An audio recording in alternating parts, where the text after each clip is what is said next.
नीट आणि सीईटीच्या पेपर फुटीच्या मुद्द्यावरून सिंधुदुर्ग जिल्ह्यात शिवसेना ठाकरे गटाच्या वतीने आगळा वेगळा आणि उपरोधिक आंदोलन करण्यात आलंय। कुडाळ बाजाराचे औचित्य साधत या ठिकाणी पेपर विक्रीचे स्टॉल उभारून सरकारचा निषेध नोंदवण्यात आलाय। बाजारात ज्या पद्धतीने विक्रेते आपला माल विकतात त्याच पद्धतीने प्रतिकात्मक स्वरूपात नीट आणि सीईटीचे पेपर विक्रीस ठेवत आंदोलनकर्त्यांनी सरकारवर जोरदार टीका केली। यावेळी सरकार विरोधात घोषणाबाजी करत युवा सेनेच्या वतीने आंदोलन छेडण्यात आलं।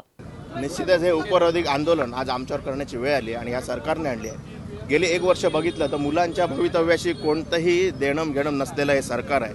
मुलं अभ्यास करतायत, कोणतं नियोजन करतायत आणि आम्ही उद्या परीक्षेला जाणार अशा पद्धतीने मुलं रात्रंदिवस आपले डोळे फोडून अभ्यास करतात आणि त्यांना आदल्या दिवशी कळतं ह्या नालायक सरकारमुळे पेपर फुटला आहे आणि परीक्षा रद्द झाली आहे आणि मुलं हताश होऊन जातात। आज मुलांच्या भवितव्याशी पूर्णपणे छेडछाड हे सरकार करतं आणि सरकारचे कुठेतरी डोळे उघडावेत म्हणून आम्ही स्पेशल ऑफर आज बुधवारच्या कुडाच्या बाजारमध्ये देऊन सरकारचे डोळे उघडण्याचा आम्ही या ठिकाणी प्रयत्न करतो। मुलांना आत्महत्या करण्याची वेळ आणि याच्या पुढे परीक्षा द्यायची की नाही याबद्दल मुलं साशंक राहणार आहेत आणि या संदर्भात आज आम्ही हे आंदोलन सरकारचे डोळे उघडण्यासाठी आम्ही शिवसेना उद्धव बाळासाहेब ठाकरे आणि युवा सेनेच्या माध्यमातून आम्ही या ठिकाणी केलेलं आहे।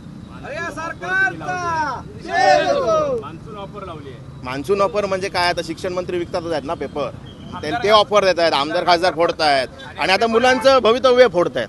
त्याच्यामुळे कुठेतरी हे उपरोधिक आंदोलन करण्याची आणि सरकारची डोळे उघडण्याची वेळ आमच्यावर आली आहे म्हणून आम्ही हे आंदोलन केलेलं आहे। नीट आणि सीईटी पेपर फुटीच्या या गंभीर मुद्द्यावर सरकारने तातडीने लक्ष घालून पारदर्शक चौकशी करावी अशी मागणी आंदोलकांनी केली आहे। अशा घटना पुन्हा घडू नयेत यासाठी कठोर उपाययोजना करण्याची अपेक्षा व्यक्त करण्यात आली आहे।